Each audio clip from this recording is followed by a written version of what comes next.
Hi friends, hashtag गीतिका चौगुले या ब्लॉगवर तुमचं स्वागत आहे। तर आज आम्ही चाललो आहे जेजुरीला खंडोबाचे दर्शन करायला। तर तुम्हाला जेजुरीचा हा व्हिडिओ आवडला तर व्हिडिओला नक्की लाईक करा, शेअर करा, सबस्क्राइब करा आणि सबस्क्राइबच्या बाजूला असलेली बेल आयकॉन पण प्रेस करा, ज्याच्याने तुम्हाला आमचे नवीन व्हिडिओचे नोटिफिकेशन येत राहणार।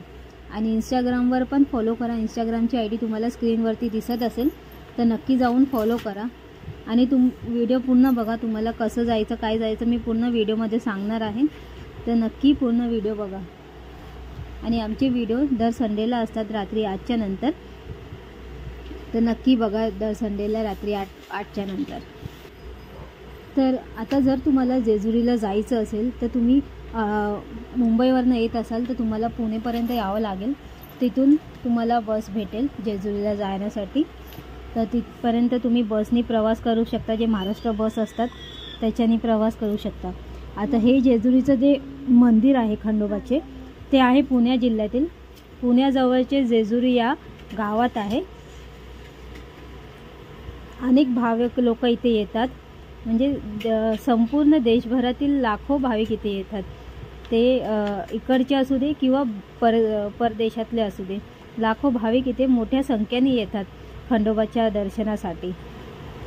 उंच डोंगरावर असलेल्या कडेपाटावर या ठिकाणी जुने खंडोबाचे स्थान होते, परंतु जेजुरीला नवीन देऊळ बांधले तरी ते आता 3 शतकापूर्वीचे देऊळ आहे। सुमारे 200 पायऱ्या चढून वर गेल्यावर मल्हाराचे दर्शन म्हणजे खंडोबाचे दर्शन होते। देऊळ अतिशय सुंदर आहे। सभामंडप आणि गाभार असलेल्या या देवळात खंडोबाची मूर्ती आहे। म्हाळसा, मणिमाळा आणि खंडोबा असे 3 सुबक मूर्ती देवळात आहे। देवळात तलवार, डमरू आणि परल या पुरातन वस्तू जतन केलेल्या आहेत। अतिशय जड अशी पुरातन तलवार उचलण्याचे एक अवघड खेळ इथे दरवर्षी खेळले जातात। उंच धरून तलवार जास्तीत जास्त वेळ उचललेल्या व्यक्तीला इथे बक्षीस देण्यात जातं। दसऱ्याच्या दिवशी इथे मोठी जत्रा भरली जाते। मराठी, कुळमी, धनगर, आगरी कोळी व इतर अनेक लोकांचे हे आराध्य दैवत आहे। खंडोबा हे शिव, भैरव व सूर्य या 3 देवाचे एकत्रित स्वरूप आहे। जसं आपण पायऱ्याच्या जवळ येतो तर आधी आपल्याला गणपतीचं देऊळ लागतं आणि आता आपण इथे आधी प्रसाद वगैरे काय ते तिथे चढवायचे असतात ते घेऊ, त्याच्यानंतर आपण आधी पुढे जाऊ। तर आम्ही मार्गशीर्षच्या महिन्यात आलेलो म्हणून आम्ही ओटीचं सामान पण घेतोय, कारण तिथे 2 देवी आहेत त्यांची ओटी भरण्यासाठी। आणि बघा आता आम्ही पुढे जाऊया। तर इथे बघा, तर इथे जे दिसतं हे नंदीचं मंदिर आहे। तुम्ही आता पुढे जाऊन तुम्हाला थोडंसं दाखवते। हे बघा, हे आहे नंदी देवाचे मंदिर। ह्याच्या समोरच तुम्हाला पायऱ्या दिसणार, जे 200 पायऱ्या आहेत। ते आता मी तुम्हाला इथे समोरून दाखवते पायऱ्या। हे बघा, हे जे मोठे घंटी बांधलेली आहेत आणि समोर 2 पायऱ्या आहेत। तर आधी आपण नंदीचे दर्शन घेऊया आणि पुढे जाऊया। तर आता आमचे दर्शन घेऊन झालेले आहेत नंदीचे, तर आता आपण पुढे जाऊया। पुढे बघा, इथे हे पायऱ्या चालू होतात आणि इथे लिहिलंय श्री मार्कंड देवस्थान। मुख्य द्वार आहे, हा पहिला मुख्य द्वार आहे। तर आता आपण पुढे जाऊया। तर इथे जे आहे देवाला आपण जे चढवण्यासाठी घेऊन जातो ते एक पिशवी असते, त्याच्यात हळदी आणि खोबरं असतात। तर आपण जिथे जिथे पाया पडतो ज्या ज्या देवाचे तिथे ते हळदी उडवत जायचं आणि ते पाया पडायचे।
तर आपण आता मुख्य दरवाजाच्या इथे पोचलेलो आहोत.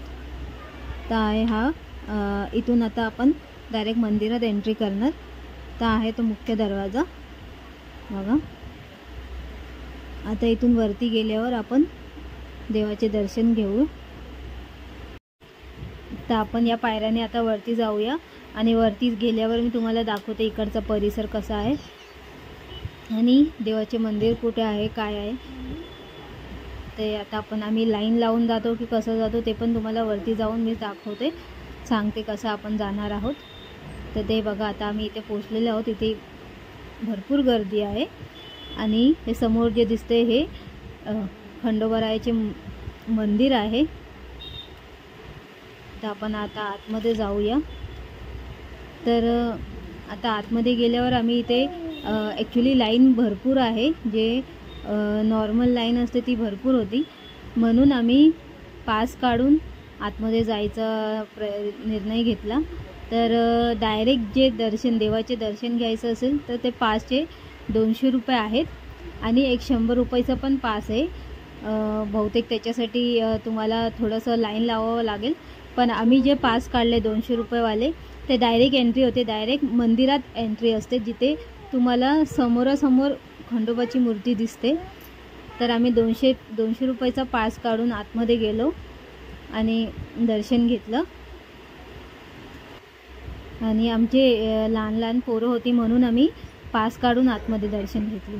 आणि मंदिराच्या समोर इथे हे दिवा पेटवलेले होते, जिथे तुम्ही तेल टाकू शकता. तर त्याचे काय हार्डली 5 रुपये की 10 रुपये, म्हणजे तुम्हाला जे वाटतं ते तुम्ही तिथे दानपेटीमध्ये टाकायचं असतं. तर आता आम्ही दर्शन घेतो आणि मग तुम्हाला पुढे भेटतो.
दाखवलेलं आहे।